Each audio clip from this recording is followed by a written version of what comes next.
नमस्कार मित्रांनो, तुम्हा सर्वांचे कृषीप्रधान शेतकरी या चॅनलवर मनपूर्वक स्वागत. आज आपण जाणून घेणार आहोत आजच्या आणि पुढील काही दिवसांच्या हवामानाचा अचूक अंदाज. जर तुम्ही आमच्या चॅनलवर नवीन असाल तर चॅनलला लगेच सबस्क्राईब करा आणि बेल आयकॉन दाबा, जेणेकरून तुम्हाला आमच्या प्रत्येक अपडेट्स मिळत राहतील.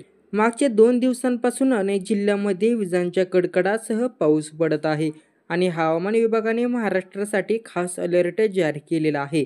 29 मार्च रोजी 4 जिल्ह्यांमध्ये वादळी वाऱ्यासह मुसळधार पावसाचा इशारा देण्यात आला. आयएमडीने 4 जिल्ह्यात येलो अलर्ट दिलेला आहे. रत्नागिरी जिल्ह्यात विजांच्या कडकडाटासह पावसाच्या हलक्या सरी बरसतील. सिंधुदुर्ग, कोल्हापूर, घाटमाता, सांगली जिल्ह्यात 40 किमी ताशी वेगाने वारे वाहतील.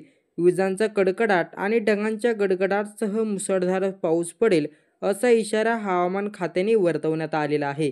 तर 30 मार्च रोजी देखील रत्नागिरी, सिंधुदुर्ग, कोल्हापूर, घाटमाता परिसर, सांगली आणि सोलापुरात विजांच्या कडकडाटासह पावसाचा इशारा देण्यात आलेला आहे.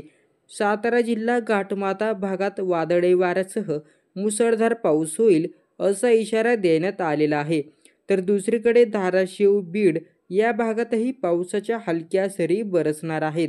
मार्च महिन्यात अवकाळी पावसाचं संकट राज्यावर असल्याने शेतकरी आणि बागायतदार हवालदिल झालेले आहेत. 31 मार्च रोजी देखील पश्चिम महाराष्ट्र, बीड, धाराशिव, कोकण विभागामध्ये रिमझिम पाऊस होणार. हलक्या स्वरूपाचा पाऊस पडेल असा देखील हवामान अंदाज खात्याने वर्तवण्यात आला. उर्वरित महाराष्ट्रात काही जिल्ह्यांमध्ये ढगाळ वातावरण आपल्याला पाहायला मिळणार आहे.